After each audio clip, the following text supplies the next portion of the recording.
Bom dia a todos, bem-vindos ao segundo webinar dedicado ao tema do whistleblowing. Hoje, tal como anunciado, vamos percorrer as problemáticas do whistleblowing e da prevenção da corrupção nas organizações públicas e privadas. Contaremos nesta sessão com 3 intervenções dedicadas aos temas de direito penal, de compliance e de direito público. As intervenções serão asseguradas pelo Sr. Professor André Lamas Leite, por mim, Ana Brito Camacho, e pela minha colega, a Sra. Doutora Paula Bordal Faustino. E, portanto, sem mais delongas, eu passaria a palavra ao nosso convidado de hoje para que nos faça uma apresentação sobre o primeiro tema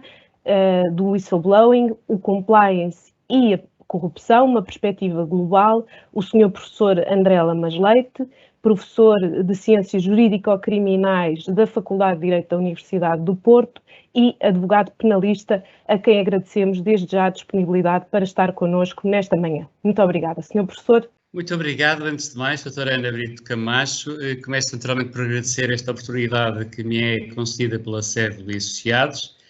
para falar sobre um tema tão candente da nossa sociedade e que, na verdade, como o mote deste webinar indica, o que vai fazer em 2022. Eu diria o que vamos fazer em 2022, todos nós, juristas, e todos nós também que somos, enfim, entidades obrigadas ao cumprimento destas obrigações, que derivam já de instrumentos, alguns que já existiam, outros que, na verdade, ainda entrarão em vigor. Estou a lembrar-me da lei relativamente à proteção dos denunciantes, chamado whistleblowing, que foi introduzida entre nós através de uma lei recente, a Lei 93 de 2021, de 20 de dezembro, e que só entrará em vigor no próximo dia 20 de junho deste ano. E, portanto, estamos a falar já, e saúdo também a SEV e Associados, por ter tido esta ideia de estarmos aqui a falar no sentido de procurar todos nós, procurarmos todos prepararmos para essa entrada em vigor, quer desta lei relativamente à proteção dos denunciantes, quer relativamente até à própria Lei 94 de 2021,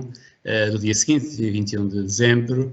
que entra em vigor no próximo dia 21 de março e que diz respeito, como sabemos, à adoção de uma série de medidas relativas à Estratégia Nacional Anticorrupção, aprovada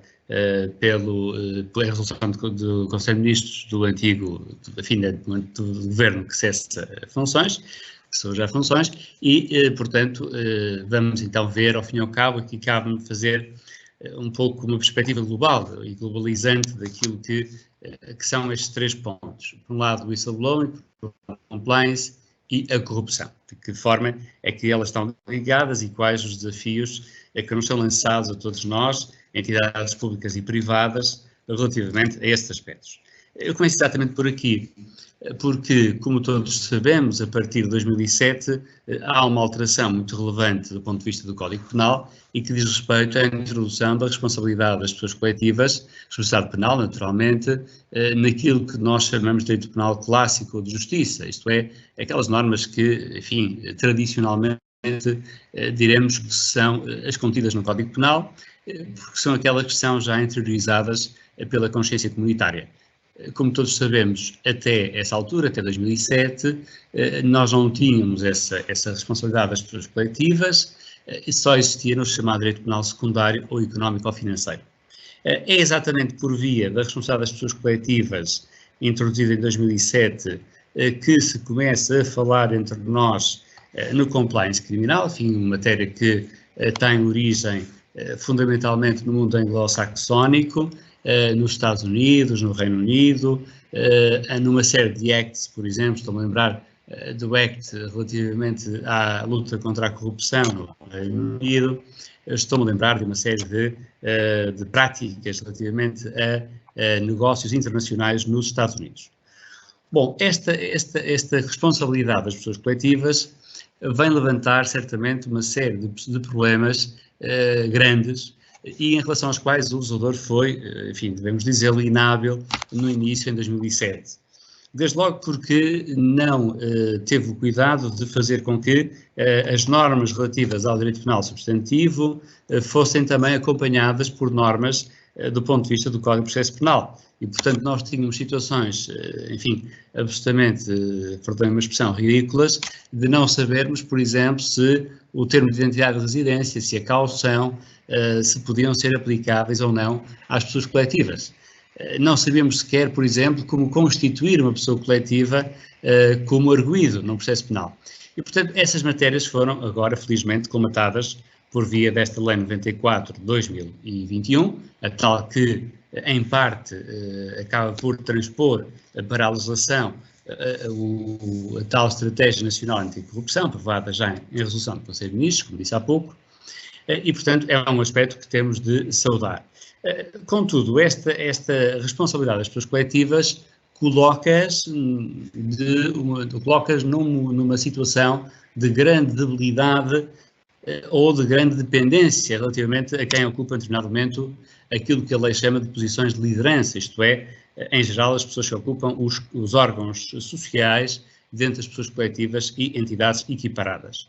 Ora, algo que em 2007 e que ainda hoje continua do ponto de vista do Código Penal, que foi introduzido quanto a mim mal, enfim, e quanto a várias pessoas, é exatamente a ideia de que o Estado, aqui entendido em sentido amplo, está fora do âmbito da aplicação dessa responsabilidade das pessoas coletivas. E, portanto, só as entidades privadas, entidades de privado, é que são abrangidas por essa mesma responsabilidade. Ora, é de facto criticável, porque o Estado devia, nestes casos, dar o exemplo e, enfim, porque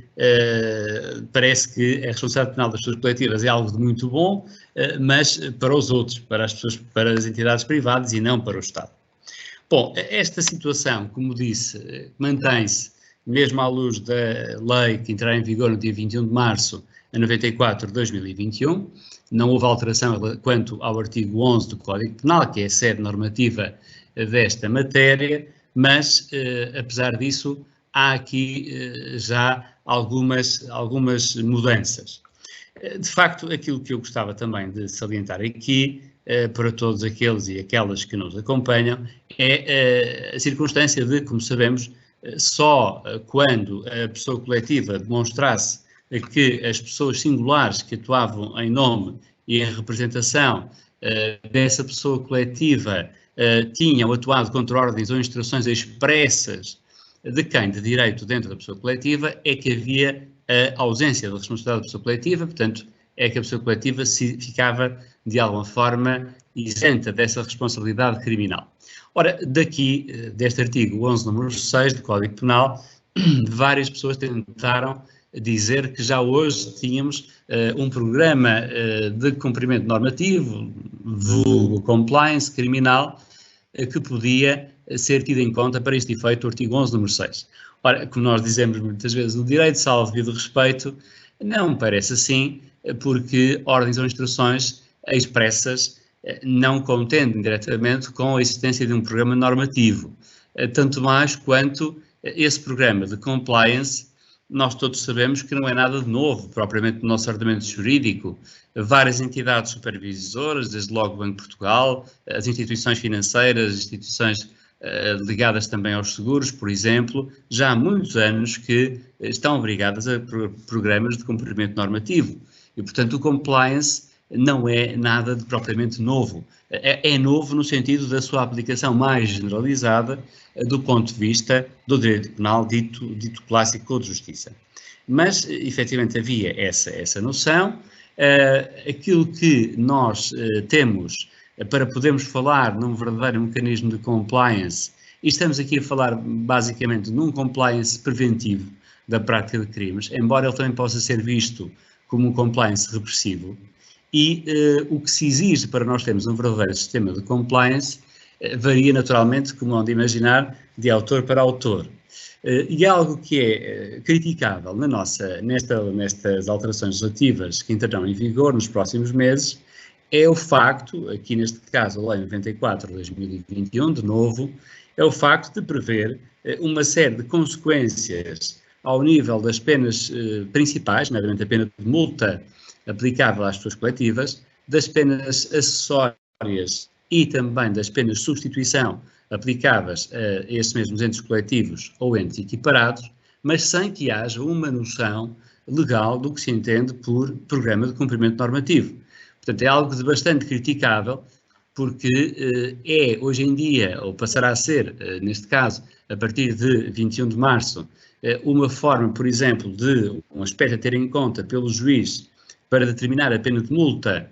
que é, naturalmente, a pena mais aplicada como pena principal às pessoas coletivas, é, dizia eu, um fator de medida da pena a existência ou não de um determinado programa de cumprimento normativo, principalmente depois da prática do crime. Portanto, nós sabemos que um dos aspectos a ter em conta para a determinação da pena é o comportamento posterior do agente à prática do crime e, portanto, nesse aspecto relevará esse programa de cumprimento normativo. Simplesmente, em lado nenhum da lei, infelizmente, se faz qualquer alusão a quais os requisitos que devemos ter relativamente a um programa de cumprimento normativo. E, portanto, isso é deixado ao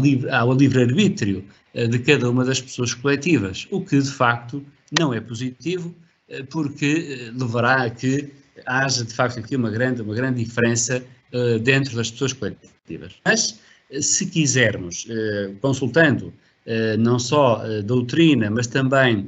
a lei que existe já em alguns ordenamentos, e não é porque não precisamos ir longe, costuma-se dizer, enfim, que de Espanha nem bons ventos, nem bons casamentos, mas há ventos de Espanha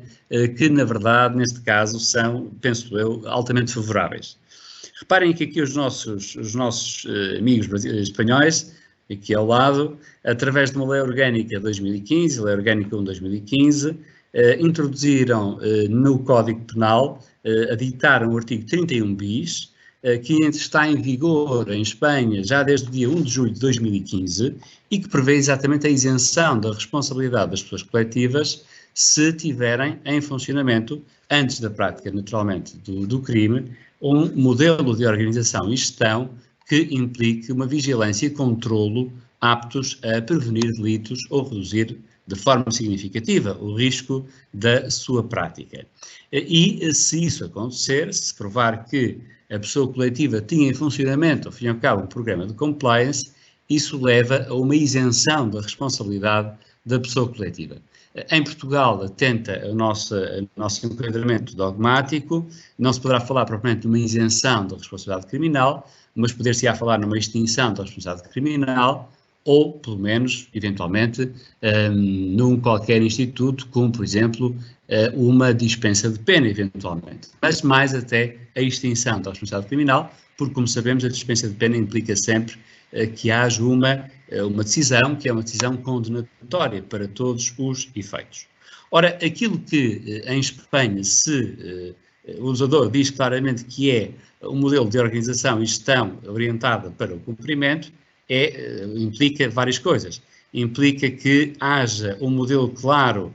de gestão de recursos financeiros dissuasores do crime, uma obrigação de informar o órgão fiscalizador de riscos e incumprimentos, o que contende com a matéria que veremos a seguir relativamente aos denunciantes e aos canais de denúncia internos e externos que já enfim, passarão a existir também entre nós. Prevê também protocolos de procedimentos relativamente ao modo de formação da pessoa coletiva e, naturalmente, antes disso, aquilo que é chamado normalmente como risk assessment, isto é, a identificação clara de quais os procedimentos, de quais os momentos de atuação da pessoa coletiva que são particularmente críticos, nomeadamente ligados ao crime de corrupção. E, portanto, quando tudo isto estiver em vigor numa pessoa coletiva, antes da prática, naturalmente, desse crime, isto é, e se me permitem, em resumo, 3 grandes pilares, digamos assim, que o sistema de compliance espanhol e, enfim, quando digo aqui espanhol, digo também aquilo que nós vamos encontrando por outros países e doutrina de vários Estados, na verdade,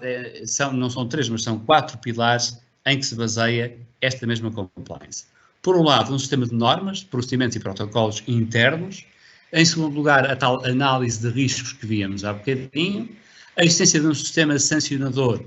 que, naturalmente, neste momento, a nível interno, apenas poderá ser de nível disciplinar, e depois eventuais investigações internas que a minha colega, a doutora Ana Brito Camacho, falará de seguida, e depois também a existência de instituições que garantam esse cumprimento. E aí falamos, naturalmente, dos Compliance Officers, dos Chief Compliance Officers também, que aqui estão em causa. Portanto, é de facto de lamentar que a lei, mesmo relativamente não só a esta questão da responsabilidade das pessoas coletivas, mas também em relação ao próprio crime de corrupção e crimes conexos, como o recebimento de indevido de vantagem, como o tráfico de influência, como a participação económica em negócio, também admita a possibilidade de haver uma atenuação especial da pena nos casos em que haja algum tipo de programa normativo que vise a evitar a prática desse crime de corrupção, mas, mais uma vez, estamos aqui perante um vazio legal, porque em lado nenhum nós encontramos o que é então, na verdade, um programa de controle e vigilância idóneo a reduzir a prática de crimes ou evitar, portanto, a prática de crimes, neste caso, de corrupção. Ora, por fim, procurando fazer esta ligação tríplice entre whistleblowing, compliance e corrupção, temos que focar certamente a nossa atenção nesta parte final da exposição, que se pretende naturalmente curta, sobre a Lei 93/2021, portanto, um número antes, a lei, em termos de numeração, um número antes daquela que eu falava sobre a Estratégia Nacional Anticorrupção, a Lei 93/2021, que entrará em vigor, como disse, só no dia 20 de junho deste ano, que veio complementar instrumentos legislativos que já tínhamos entre nós, nomeadamente a Lei 83/2017, de 18/8, relativa ao financiamento do turismo e tudo que sejam atividades que visavam a prática do crime de branqueamento, previsto no nosso artigo 368A do Código Penal, e que basicamente nos estabelece, já estabelecia nesta Lei 83/2017, que todas as entidades obrigadas no âmbito dessa lei tivessem canais de denúncia específicos, independentes, autónomos, anónimos, que garantissem também que não houvesse qualquer tipo de ameaça ou ato hostil relativamente a quem usasse esses mesmos canais de denúncia, os tais whistleblowers, não é? Aqueles traduzidos à letra que apitam, ou que tocam um apito no sentido de denunciar a prática de um crime. E, portanto, essa mesma preocupação que se encontrava na Lei 83/2017, nomeadamente no seu artigo 108, em que se procurava obrigar, em que se diz, na verdade, que as entidades obrigadas não podem praticar quaisquer ameaças ou atos hostis, e depois o que nós temos aqui nesta Lei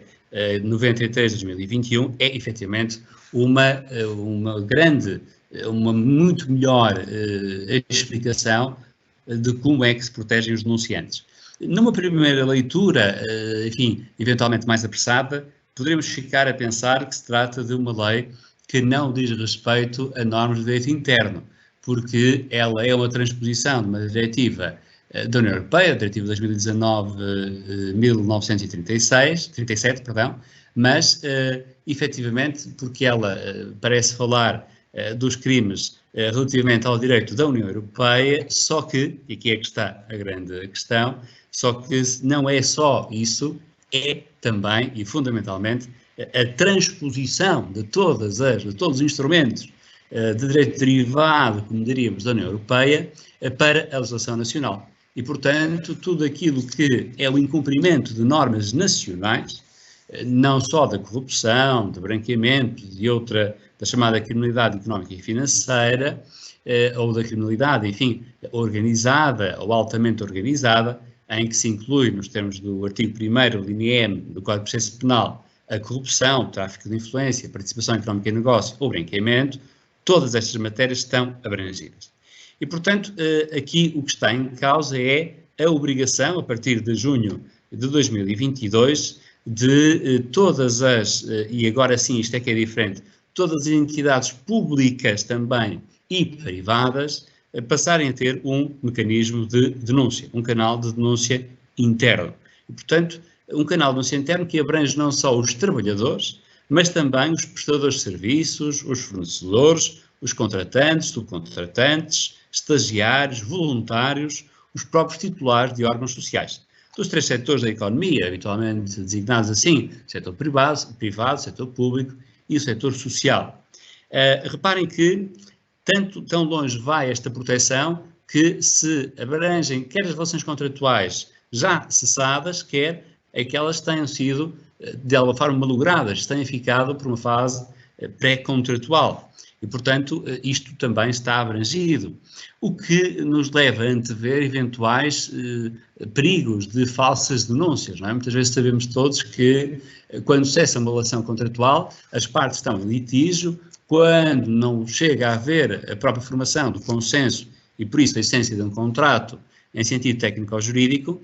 naturalmente que isso pode levar a posições antagónicas que podem favorecer, até como forma de retorção, a existência de falsas denúncias. Enfim, terá que ser uma preocupação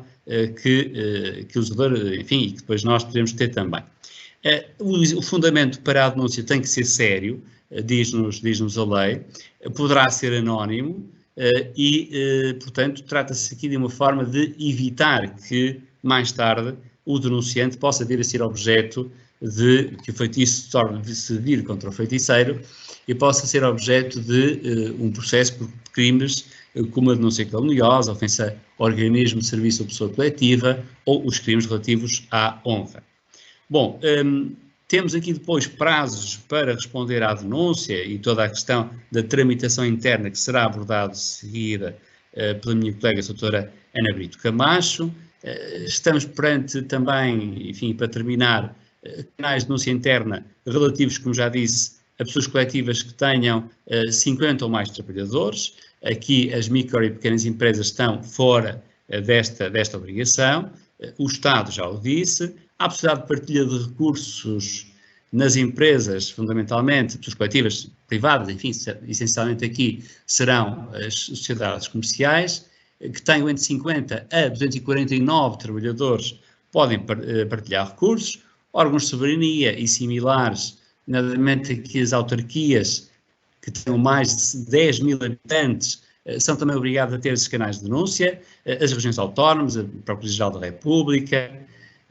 enfim, há a possibilidade de apresentação dessa denúncia de forma verbal ou de forma oral, e depois aqui a garantia para os denunciantes é não só da confidencialidade, da proibição de retaliação, mas também de algo que é muito importante, que é de quase que uma inversão do ónus da prova, na medida em que existe uma presunção de que há um tratamento hostil e discriminatório, se, por exemplo, nos 2 anos seguintes à denúncia houver um procedimento criminal que seja instaurado contra o trabalhador. E, portanto, aí cabe à entidade patronal, ou cabe, enfim, à entidade patronal pública ou privada, naturalmente, vir provar que o procedimento disciplinar não teve por base qualquer tipo de retaliação relativamente a um caso de denúncia. Depois, enfim, para terminar mesmo, é necessário ter em conta todo o quadro contornacional relativamente ao incumprimento, por exemplo, da existência de canais de denúncia interna, a prática de atos retaliatórios. Estamos a falar de de medidas de contornações, de coimas, que podem oscilar entre 1.000 a 25.000 euros para pessoas singulares e 10.000 a 250.000 euros para pessoas coletivas. Portanto, estamos a falar de bastante dinheiro se estes mecanismos não forem cumpridos e que são da competência, a sua fiscalização e o processamento destas contornações são da competência do criado, enfim, já muito conhecido Mecanismo Nacional Anticorrupção. Portanto, eu deixar-vos-ia, ao fim e ao cabo, com estas notas e deixar-vos-ia já à entrada de uma denúncia numa pessoa singular ou coletiva, de direito público, direito privado ou do tal setor social e agora a doutora Ana Brito Camacho, dir-vos-á o que acontece uma vez recebida essa mesma denúncia interna. Muito obrigado pela vossa atenção. Muito obrigada, Sr. Professor. Muito grata pela apresentação, pelas palavras claras e pela explicação muito sucinta, mas ao mesmo tempo muito consistente sobre estas problemáticas. Eu, de facto, tentarei abordar o tema das investigações internas, mas não sem antes fazer aqui convosco, tentar fazer aqui convosco um enquadramento da relevância destas investigações internas no atual contexto legislativo em matéria de prevenção da corrupção. E para esse efeito, eu chamava a atenção para a circunstância de a Estratégia Nacional Anticorrupção, aprovada pela Resolução do Conselho de Ministros 37/2021, para o período 2020-2024, estabelecer, entre muitos outros objetivos e prioridades, a necessidade de comprometer o setor privado na prevenção, detecção e repressão da corrupção, de garantir a articulação do setor privado com o setor público, ainda como objetivos a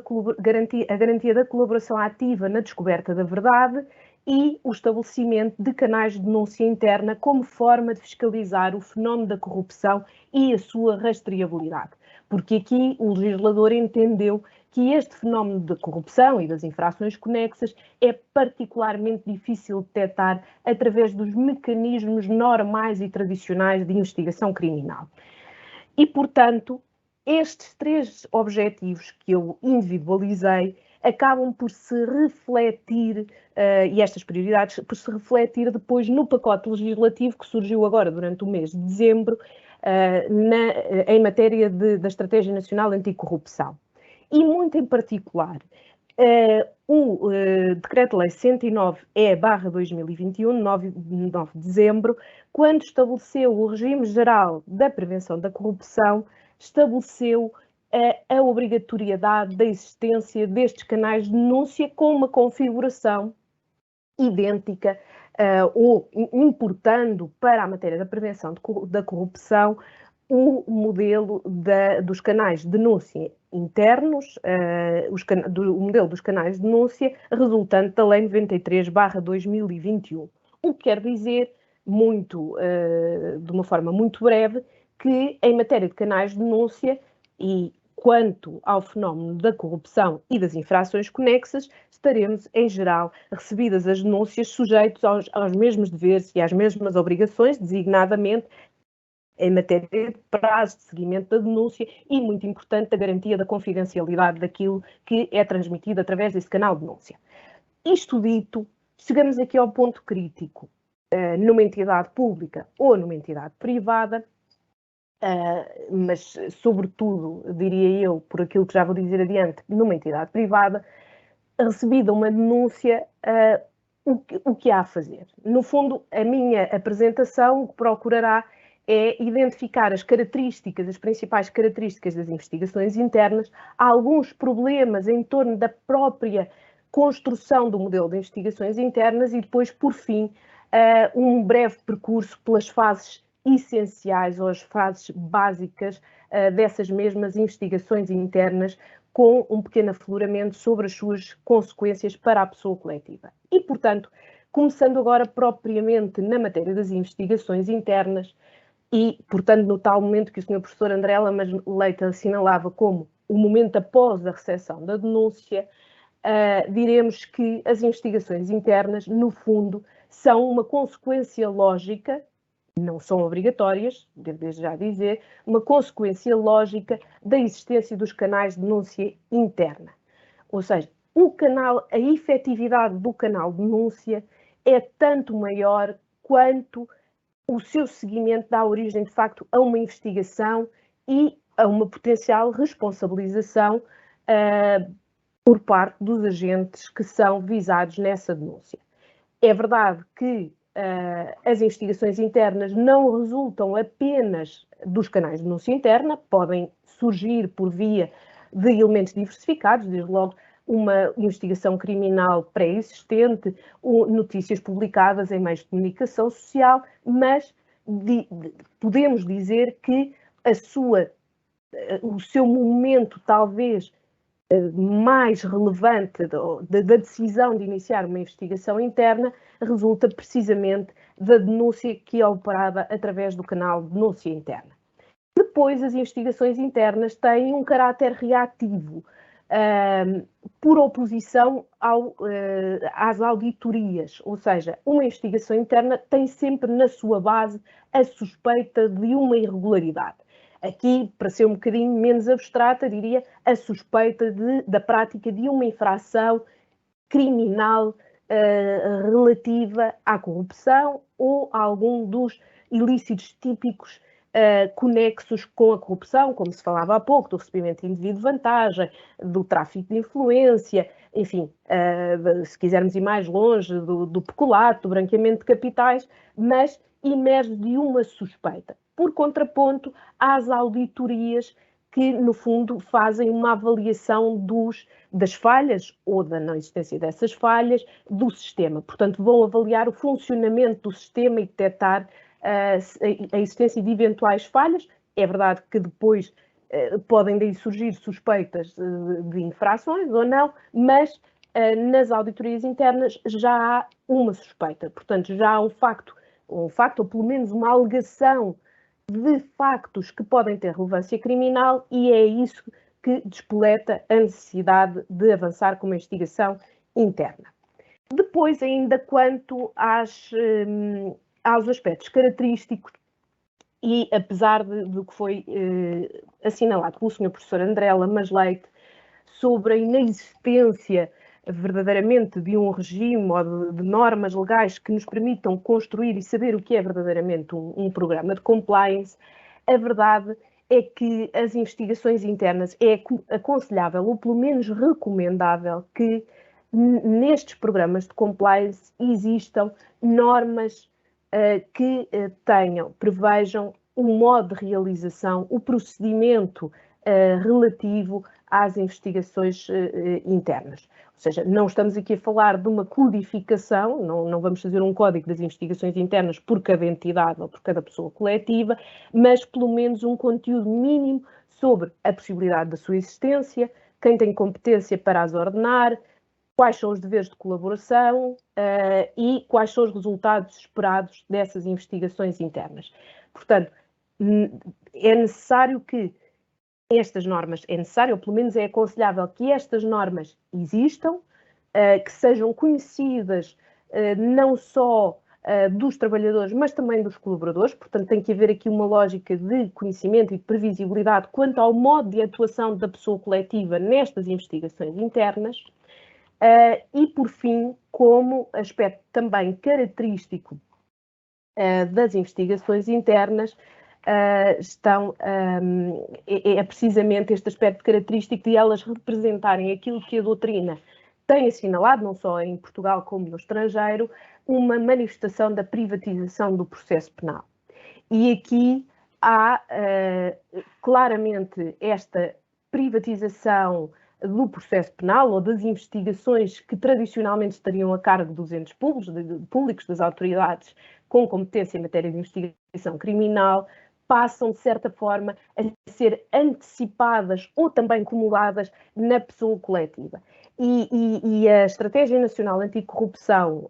que foi vertida na resolução do Conselho de Ministros e que depois passou para o pacote legislativo de dezembro de 2021, é muito clara nesse sentido. Quando não só aceita a colaboração, por um lado, o tal comprometimento do setor privado na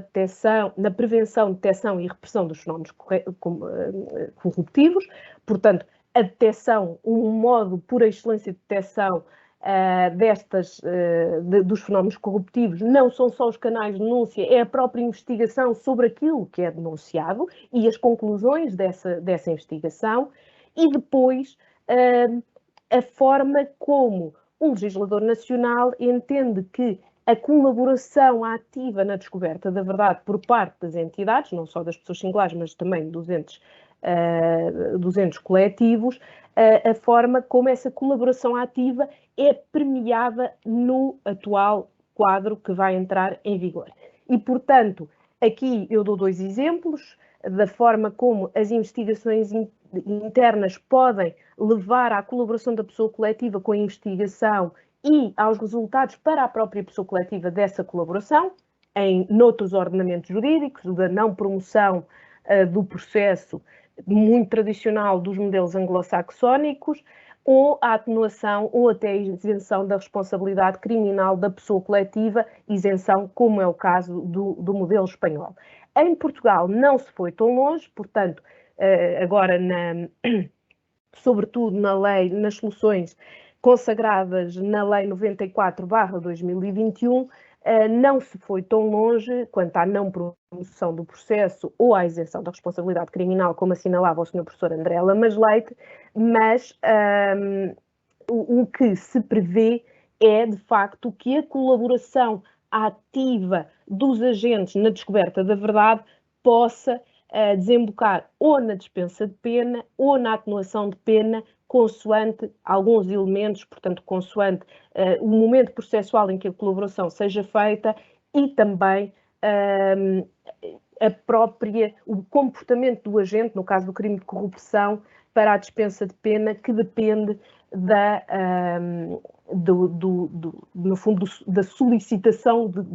de que lhe seja ressarcido a vantagem indevidamente entregue. Enfim, passando agora propriamente ao objeto das investigações internas, o que é que se visa investigar depois desta denúncia? No essencial, ilícitos criminais. Esses ilícitos serão ilícitos criminais de que pode resultar a responsabilidade da pessoa coletiva, o exemplo clássico e tradicional para este efeito, a corrupção. Ilícitos cometidos contra a pessoa coletiva, também eles são relevantes, porque pensemos, por exemplo, em crimes de burla, de falsificação de documentos, de apropriação indevida de quantias por parte de trabalhadores ou de colaboradores contra a própria pessoa coletiva,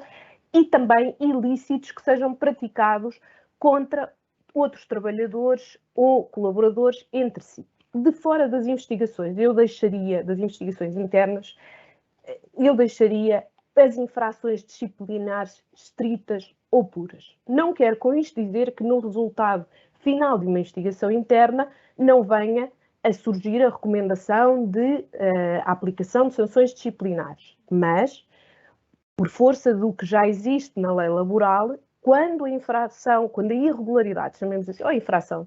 é estritamente disciplinar, então, para isso já existe um processo próprio no nosso direito laboral, que é o inquérito prévio. E, portanto, a matéria estritamente disciplinar ou laboral fica recortada e extirpada, no fundo, desta matéria das investigações internas, embora, como disse, não deixando de a consequência disciplinar poder ser uma consequência apurada a final de uma investigação interna. Não pode ser exclusiva disso. Depois, quanto ao próprio objetivo, passando do objeto para o objetivo das investigações internas, temos, como dizia há pouco,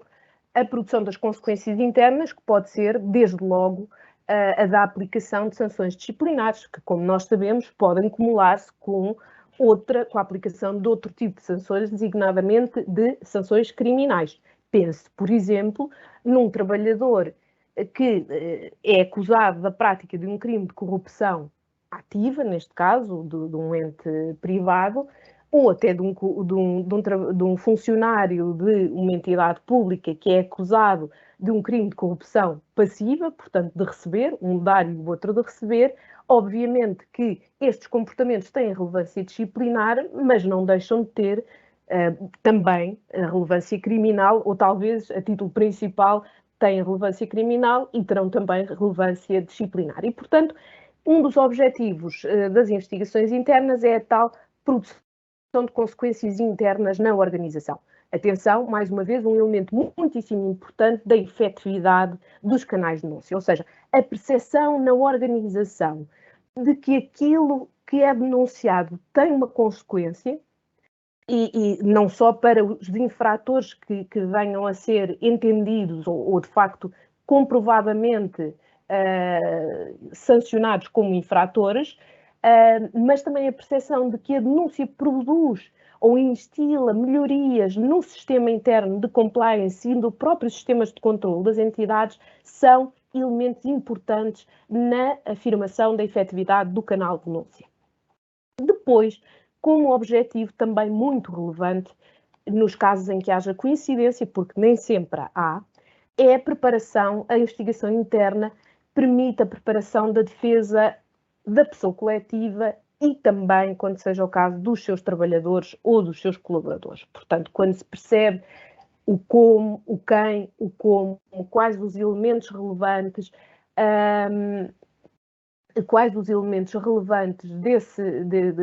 da denúncia feita e dos factos ilícitos que podem estar ali em causa, isso será naturalmente relevante para a preparação da defesa das pessoas coletivas no processo penal ou num processo de investigação. E depois, e aqui é preciso fazer esta distinção, é que nem sempre a preparação da defesa dos interesses da pessoa coletiva coincide com a do trabalhador. Pense no exemplo que eu há pouco referia do trabalhador que é suspeito de pagar, de entregar uma vantagem patrimonial contra aquilo que são as ordens e as instruções da pessoa coletiva. Portanto, nem sempre o interesse da pessoa coletiva coincide com o interesse do trabalhador e nem sempre a preparação da sua defesa é a defesa do trabalhador. E, portanto, as investigações internas também são importantes para este efeito, ou seja, para a preparação da melhor defesa dos interesses da pessoa coletiva, com a identificação, lá está, do responsável individual e com a tal colaboração com a investigação que é promovida pelas entidades públicas competentes. Mais uma vez, volto a chamar a atenção para o novo pacote de medidas legislativas anticorrupção, a tal relevância da colaboração, mesmo no caso da responsabilidade penal da pessoa coletiva, a relevância da colaboração para a descoberta da verdade da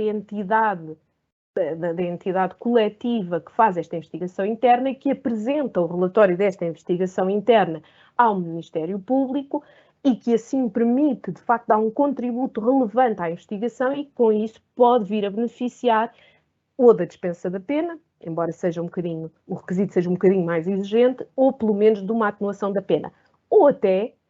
a investigação interna pode permitir clarificar perante as entidades de investigação criminal, nos casos em que concorre o tal inquérito criminal com o de investigação interna, pode permitir clarificar a total inexistência de responsabilidade criminal da pessoa coletiva e a responsabilidade unicamente individual de pessoas singulares e, portanto, permite aí afastar a pessoa coletiva do espectro da aplicação de uma sanção criminal e colocá-lo, porventura, na posição de um ofendido, de um assistente, de um lesado, enfim, e, portanto, até para clarificar esta situação internamente e perante as autoridades competentes para a investigação deste tipo de crimes, as investigações internas são relevantes e este objetivo é bastante importante no quadro das investigações internas. Enfim, mas nem tudo, eu estava a falar-vos dos elementos relevantes para a pessoa coletiva resultantes das investigações internas, mas poder-se dizer, perdoem-me esta expressão, mas nem tudo são rosas, não é? As investigações internas levantam dificuldades relevantes no modo como se instituem e como se desenvolvem. Como dizia o Sr. Professor André Lamas Leite, quanto aos programas de compliance, o problema, infelizmente, não reside apenas na ausência de um regime jurídico para os programas de compliance, mas sim também não há uma regulação jurídica, não há um regime jurídico próprio das investigações internas. E, portanto, o que se faz, o que se tem feito a nível nacional e a nível internacional, através da doutrina, é a criação de um modelo procedimental que vai colher, de investigações internas, que vai colher contributos de vários ramos de direito, de forma a garantir que o resultado da investigação interna é um resultado válido e que, de facto, alcança os fins a que a investigação se propõe. Porque, muitas vezes, as consequências de uma investigação interna mal realizada podem ser piores do que,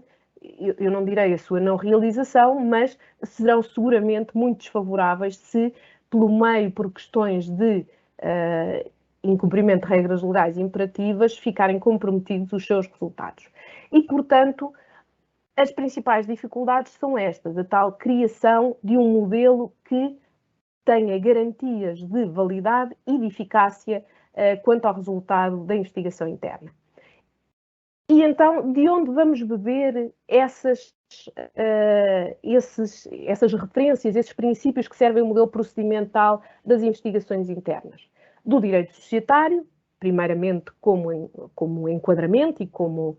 fundamento, e do direito laboral. Direito societário, na medida em que é dele que emerge o dever de diligência para que se inicie a investigação interna perante uma suspeita. O laboral enquanto fundamento do poder do empregador determinar a realização de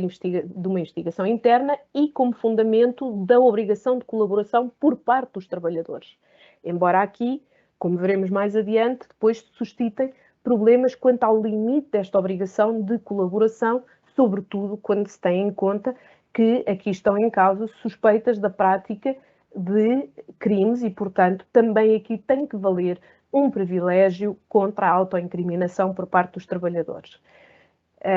E, portanto, esta tensão permanente entre o dever de lealdade do trabalhador, a obrigação de colaboração de boa-fé e os limites daquilo que é o seu próprio privilégio contra a autoincriminação têm que ser ponderados cuidadosamente. Depois, outro obviamente, ramo de direito paradigmático dos modelos de investigações internas é o direito constitucional,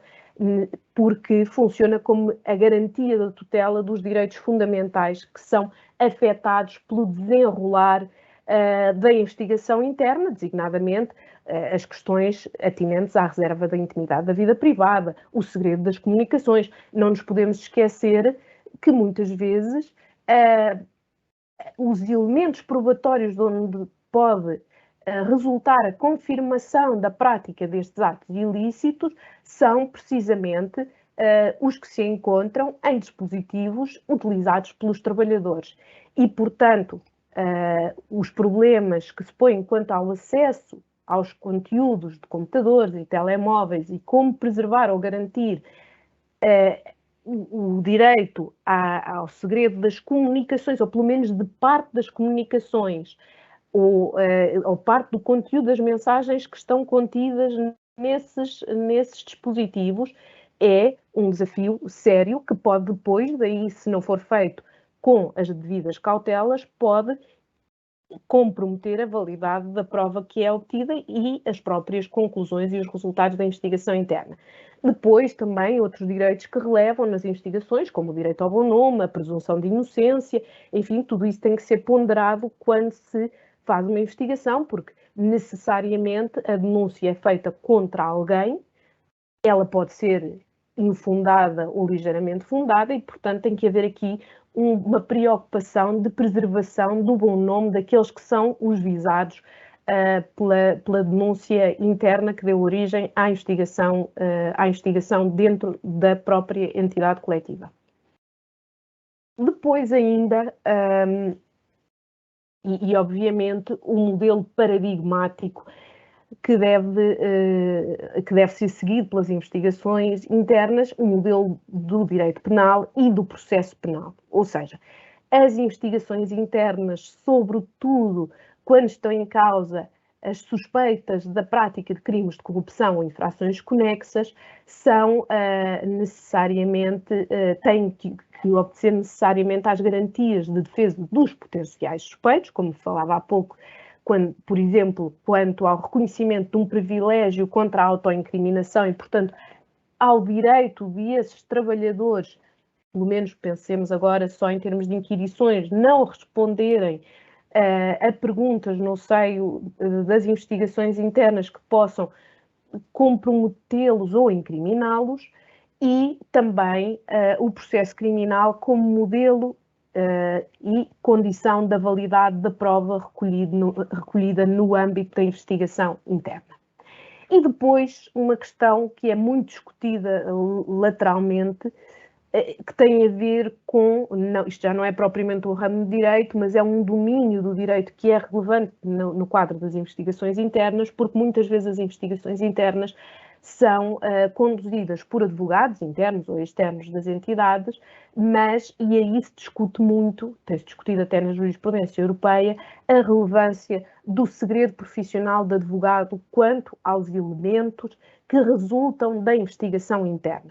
Ou seja, qual é a proteção que esses elementos, as conclusões, para ser um bocadinho mais clara, as conclusões que podem ser conclusões no sentido de que efetivamente resultam comprovadas as práticas de ilícitos criminais que originarão a responsabilização da pessoa coletiva. O que resulta dito nesse relatório é relevante saber se está ou não abrangido por segredo profissional de advogado e se, como tal, pode estar protegido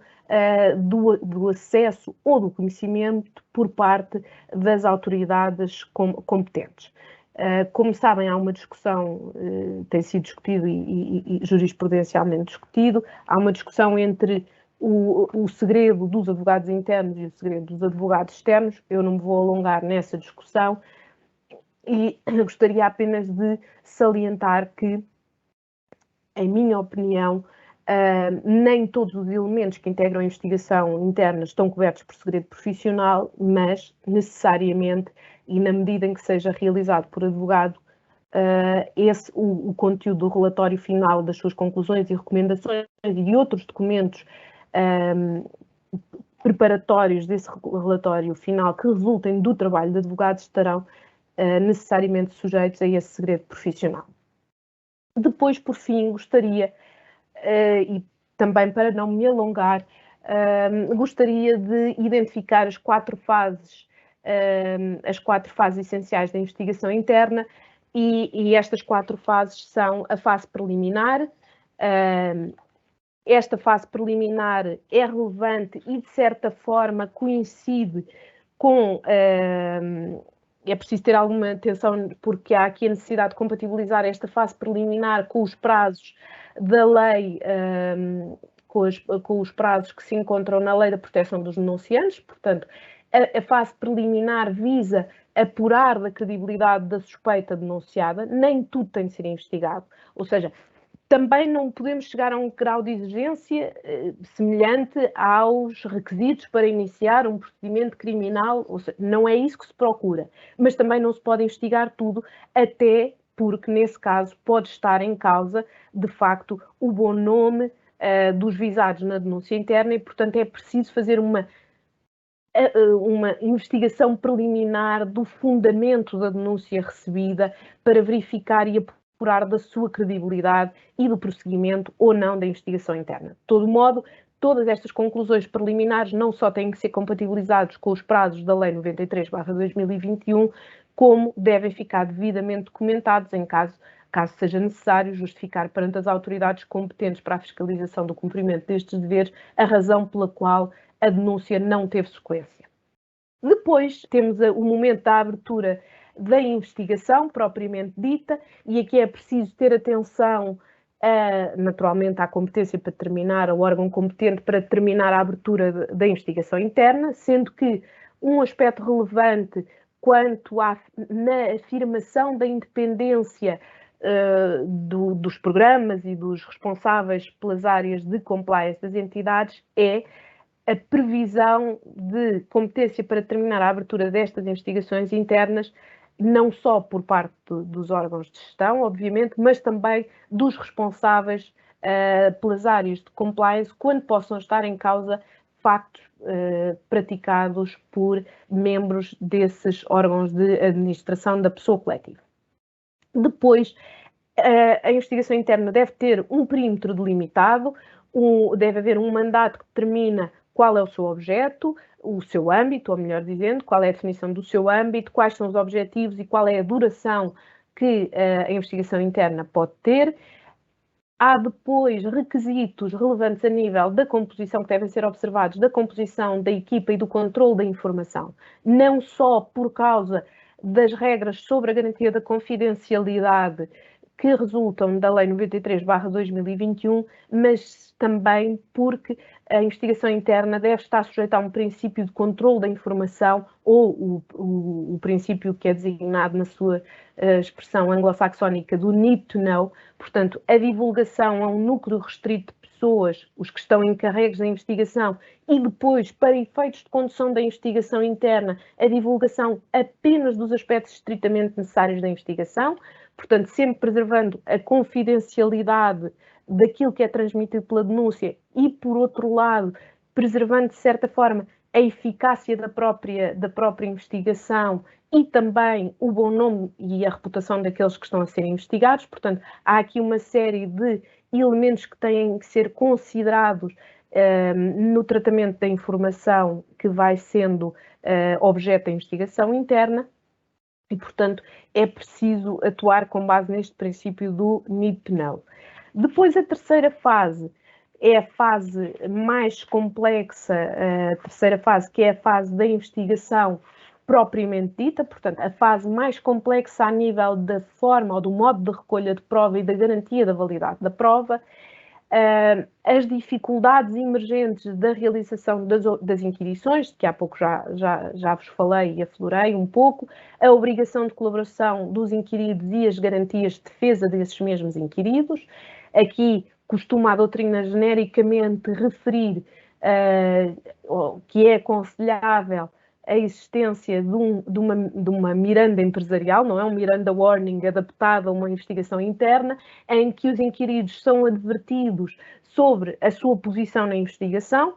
se há suspeitas, se não há suspeitas, se estão a ser ouvidos simplesmente porque ocupam uma função que é relevante para se perceber o enquadramento dos factos que foram denunciados, quais são os seus direitos, designadamente o direito de não responder, se entender que pode estar em causa,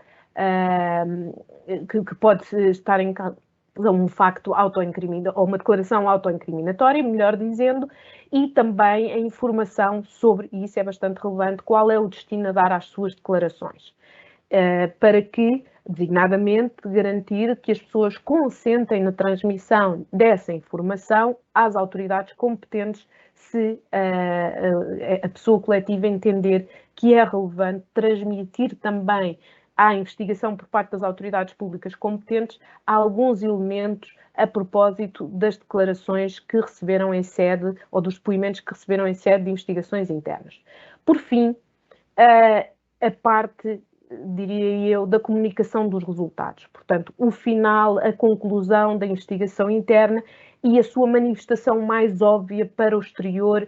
e a tal condição de legitimação ou de afirmação da eficácia não só do canal de denúncia, mas do próprio programa de compliance e da sua implementação dentro da empresa. É, de facto, conseguida através da comunicação dos resultados, ou seja, não necessariamente a divulgação do conteúdo do relatório final, mas sim saber-se dentro da entidade que a investigação foi concluída e que daí vão ser retiradas ou foram retiradas consequências. Portanto, temos então a fase final de comunicação dos resultados. Todos estes resultados ou toda a análise da prova e depois as conclusões que se retiram com base nessa prova devem ser documentadas, não é obrigatório que o sejam,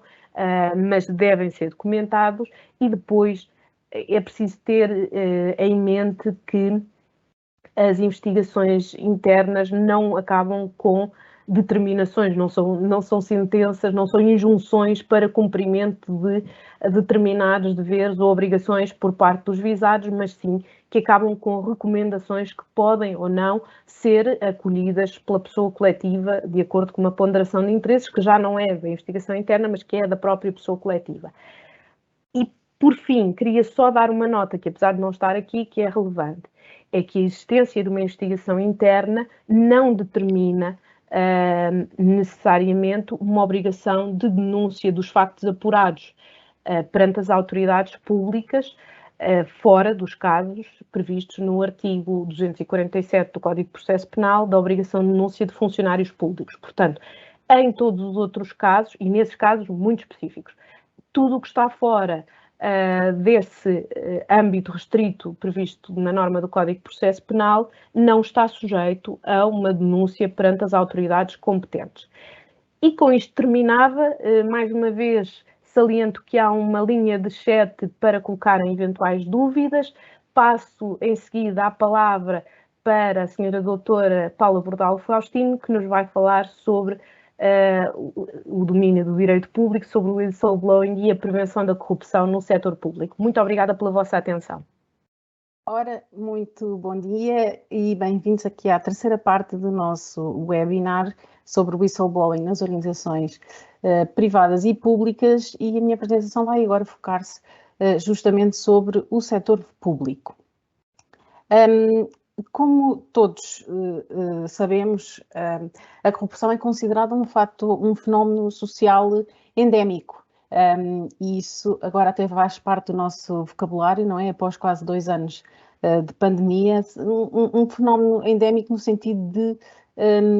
estar enraizado nas sociedades e ter um particular relevo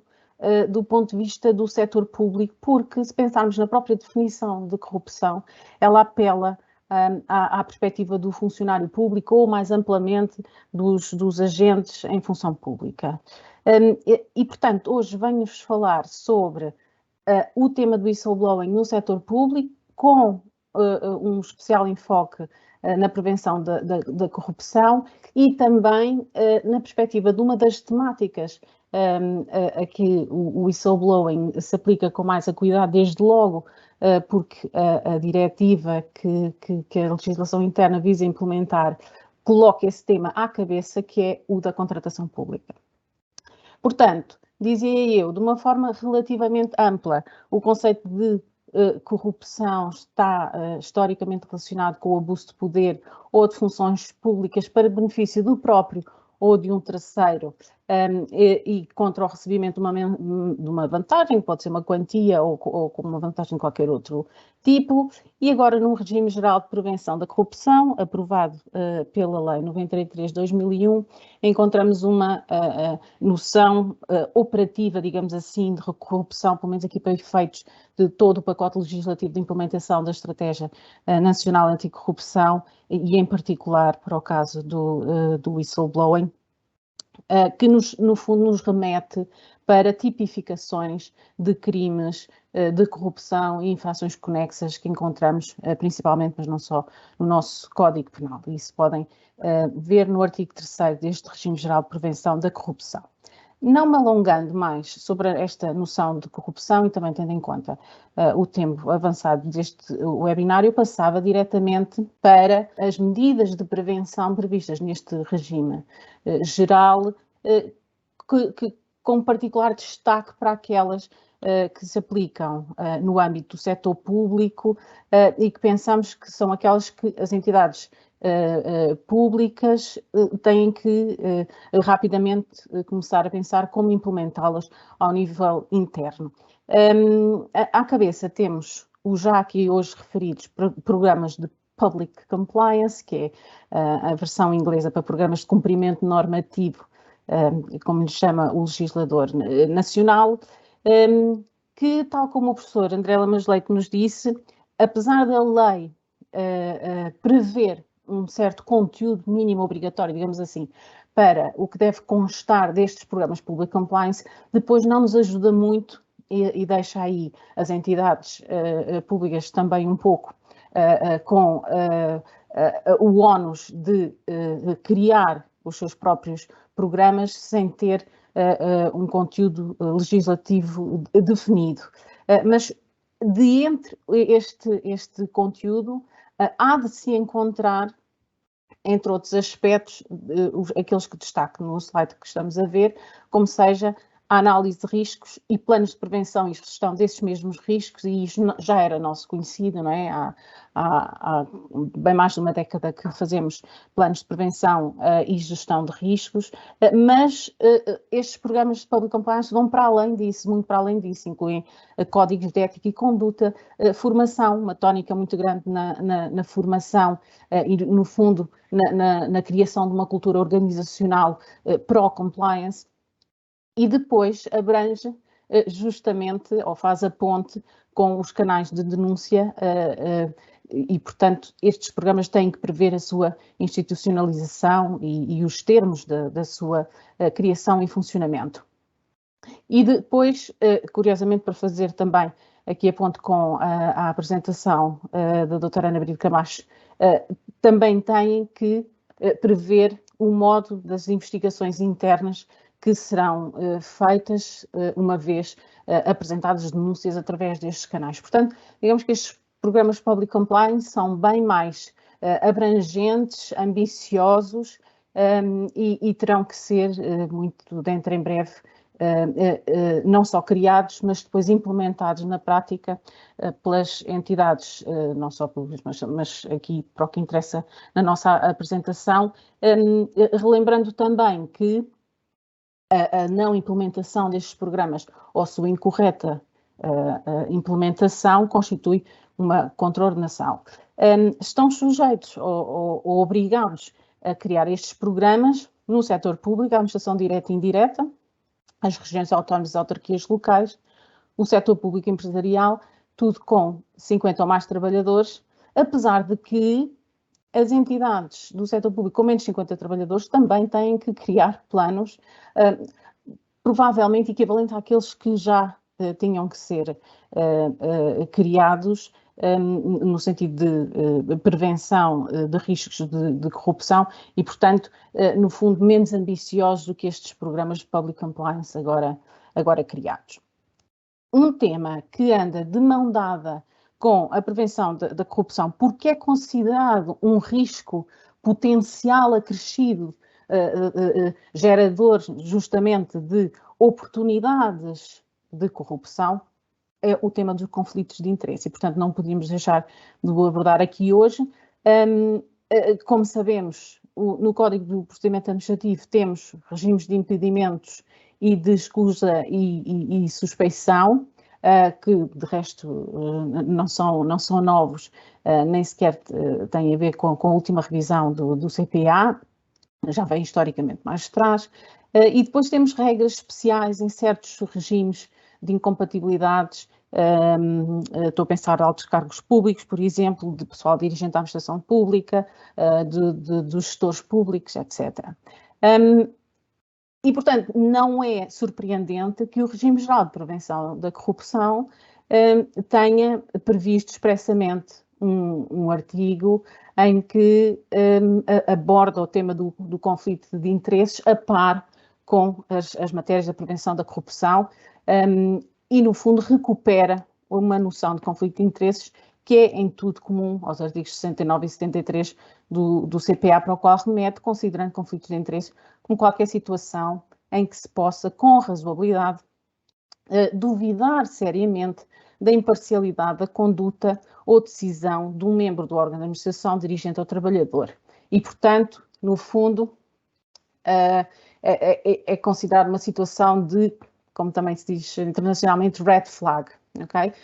E, portanto, daí a importância dos conflitos de interesses e a sua regulação a par das medidas de prevenção da corrupção. Ora bem, agora focando-nos na aplicação do regime da proteção dos denunciantes, portanto, a Lei 94/2021, especificamente ao setor público. E a primeira coisa que eu destacaria é que a noção de denunciante no âmbito do setor público pode incluir, ou tem a potencialidade de incluir, pessoas que, à partida, numa leitura, digamos assim, mais rápida do diploma, nós poderíamos não considerar. Porque não só abarca trabalhadores, portanto, quando falamos em canais de denúncia interna, temos muita tendência de pensar nos trabalhadores, mas também prestadores de serviços, depois a legislação utiliza esta noção de contratantes e subcontratantes e fornecedores, portanto, todos os prestadores de serviços, fornecedores, empreiteiros e depois contratados e subcontratados, mas não apenas aqueles que já têm uma relação jurídica, nomeadamente através de um contrato de prestação de serviços, fornecimento de bens ou empreitadas, com uma entidade pública. Também abarca potenciais contratados e subcontratados, ou seja, aqueles que estejam numa relação com a entidade pública ainda ao nível pré-contratual, ok? E aqui já estou a antecipar a matéria da contratação pública que vos disse que ia abordar. Portanto, estes canais de denúncia interna servem não só para trabalhadores, como para prestadores de serviços, fornecedores ou outros contratados pelas entidades do setor público e, no fundo, concorrentes de procedimentos pré-contratuais públicos. Okay? Portanto, aqueles que se encontram numa fase de relação pré-contratual com as entidades do setor público, se quiserem. E, efetivamente, a contratação pública é uma das temáticas salientadas, quer pela diretiva como pela lei de transposição para o direito nacional, como estando no topo da lista relativamente à qual estas infrações podem ser denunciadas e os respectivos denunciantes podem ser protegidos ao abrigo do regime de proteção de denunciados. Ora bem, para além da noção de denunciante, temos também que olhar para o outro lado, o lado das entidades obrigadas. No caso do setor público, as entidades obrigadas, regra geral, abrangem os Estados e as demais pessoas coletivas de direito público. Naturalmente, com aquela ressalva que empreguem 50 ou mais trabalhadores. E isto podemos ver no slide seguinte. Qual é que é a obrigação que recai sobre estas entidades? Naturalmente, disponibilizar este canal de denúncia com especiais garantias de proteção dos denunciantes, ok? Incluindo, lembrem-se, os concorrentes nos procedimentos de contratação pública. Há algumas exceções, por exemplo, o professor Lamas Leite já referiu autarquias que, apesar de terem mais de 50 trabalhadores, tenham menos de 10 mil habitantes, não são consideradas entidades obrigadas para efeitos do regime geral de proteção dos denunciantes, portanto não têm a obrigação de providenciar este canal de denúncia interna. Por outro lado, há entidades que têm que obrigatoriamente disponibilizar esses canais, independentemente dos trabalhadores que empreguem, etc. E há alguns exemplos, como o Presidente da República, o Tribunal de Contas, etc. Passemos então agora especificamente a falar sobre o impacto que este regime tem na contratação pública. E eu, numa análise e numa discussão e numa reflexão preliminar,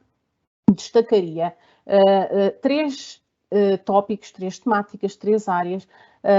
nas quais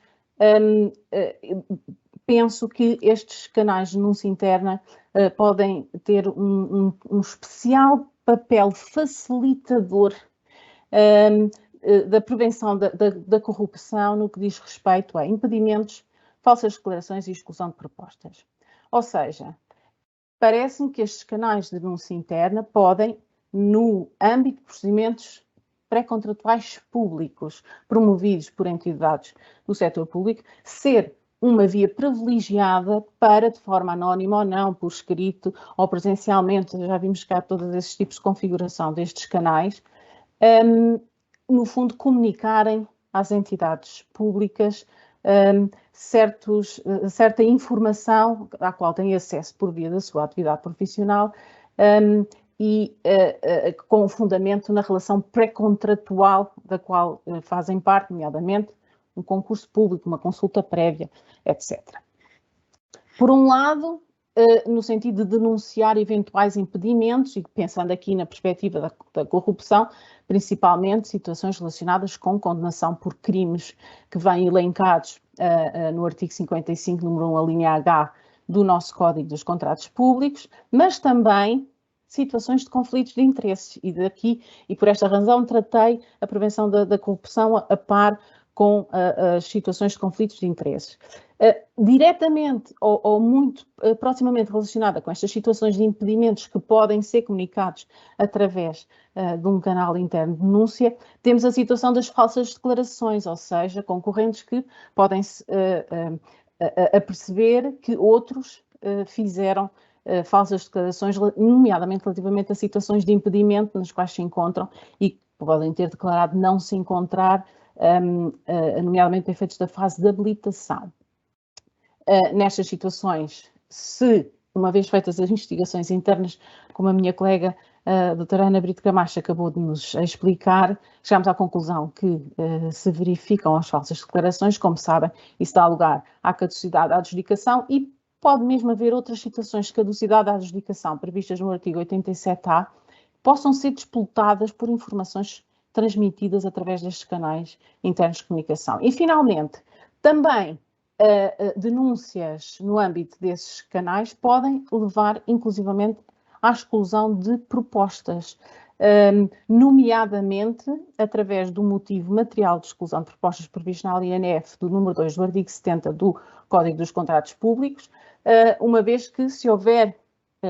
indícios de corrupção, uma entidade adjudicante pode efetivamente decidir excluir uma proposta por perspectivar que a celebração do contrato naquelas situações implicasse a violação, nomeadamente de lei, mas poderá ser de outra vinculação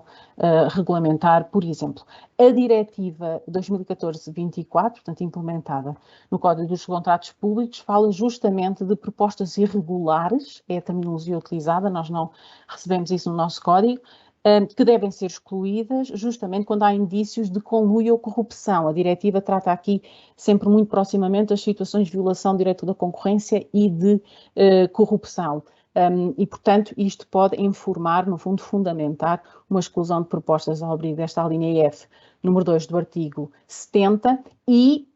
o conhecimento da entidade adjudicante numa situação que preencha esta previsão normativa pode efetivamente vir a dar-se através de um canal de denúncia interno. Portanto, no fundo, é uma formalização de um meio de comunicação, digamos assim, dos concorrentes e potenciais interessados num contrato público com a entidade adjudicante. E, por último, deixava-vos apenas uns temas para refletir, porque todos eles provavelmente dariam para falar tanto tempo como aquele que me tenha sido alocado hoje para esta apresentação, e deixar-vos a pensar sobre efetivamente a importância não só dos programas de public compliance, mas em especial da implementação de canais internos de reporte, no contexto da prevenção dos riscos de corrupção em tudo o que tem a ver com procedimentos especiais, não só de contratação pública, mas outros, motivados pela pandemia, que é uma preocupação de resto, tanto a Assembleia da República como o Tribunal de Contas já veicularam publicamente. Agora também no contexto da prevenção dos riscos de corrupção no âmbito de contratos financiados pelo PRR, e, finalmente, desviando-nos aqui um pouquinho da matéria da prevenção da corrupção, também chamar a atenção que estes canais podem ser utilizados para denúncias de outras infrações de regras da contratação pública, que não só diretamente relacionadas com temas da corrupção, e que, relativamente a este aspecto, os canais internos e todos os mecanismos depois de lidar com as denúncias nas entidades do setor público têm que ser robustos e relativamente rápidos em dar uma resposta, porque também temos aqui que evitar que haja um certo abuso por parte de denunciantes, e eu só estou a dizer isto porque historicamente e até experiências noutros países, há uma certa tendência para isto acontecer. Portanto, quando se dá a oportunidade para as pessoas fazerem este tipo de denúncias, apesar das denúncias atendíveis terem que ser sérias, a verdade é que tem que se fazer uma primeira filtragem, digamos assim, para ter a certeza que não estamos aqui a receber denúncias que são menos sérias ou que podem até configurar difamações ou divulgação de informação errónea. Um último apontamento para dizer, as entidades adjudicantes no âmbito do setor público são mais uma vez chamadas a fazer todo este tipo de não só reflexão teórica, mas implementação prática de mecanismos anticorrupção, estando a decorrer procedimentos de contratação pública que estão, como nós sabemos, balizados por prazos. Estou a pensar no prazo de obrigação de manutenção de propostas a que está associado o dever de adjudicação, e, portanto, como gerir todo o cumprimento de todas estas obrigações e ainda assim cumprir com a legislação da contratação pública e ter decisões de adjudicação em tempo e que permitam a celebração de contratos que depois sejam executados quando as entidades precisam deles. E por isso é que eu dizia que estes mecanismos internos para responder quer aos programas de compliance, mas em particular à implementação de canais de reporte interno, têm que ser robustos e têm que funcionar de forma muito bem oleada e relativamente rápida para se poder continuar a cumprir os objetivos da contratação pública. E com isto, e tendo em conta o avançado da hora, terminava a minha apresentação, não sem antes vos dar nota de que dispomos na Servo de um programa de adaptação e implementação de canais internos de reporte, que depois poderão ter a oportunidade de analisar mais detalhadamente após esta sessão, mas que vai desde a fase do kick-off até a fase da implementação, portanto, desde a análise e diagnóstico daquilo que já existe nas organizações, tanto públicas como privadas, até à fase da implementação efetiva do canal interno de reporte, passando por toda a fase de estruturação, criação de políticas internas e que podem estar mais ou menos desenvolvidas em algumas organizações, portanto podem precisar de mais ou menos ajuda para chegar ao objetivo final de implementação de um canal. Sendo certo que depois ainda oferecemos serviços opcionais de formação e de follow-up que podem ser interessantes ou considerados úteis por algumas entidades e para vos oferecer este tipo de serviços, para além de mim, doutora Ana Brito Camacho, temos depois uma equipa pluridisciplinar que tem estado presente nestes webinars. O terceiro e último dos quais ocorrerá no dia 22 de fevereiro, pelas 9h30, e sobre o tema das lições da concorrência e da clemência para o whistleblowing, e estará a cargo do nosso sócio Dr. Miguel Gurjão Henriques e do nosso colega Dr. Alberto Saavedra, e terá também um convidado, tal como hoje aqui tivemos, e será a Dra. Maria João Melícias, da Autoridade da Concorrência. Portanto, são todos muito bem-vindos ao nosso terceiro webinar. E obrigada pela vossa participação e pela vossa presença aqui hoje. Espero que tenha sido útil e que vos vejamos de volta daqui a uma semana.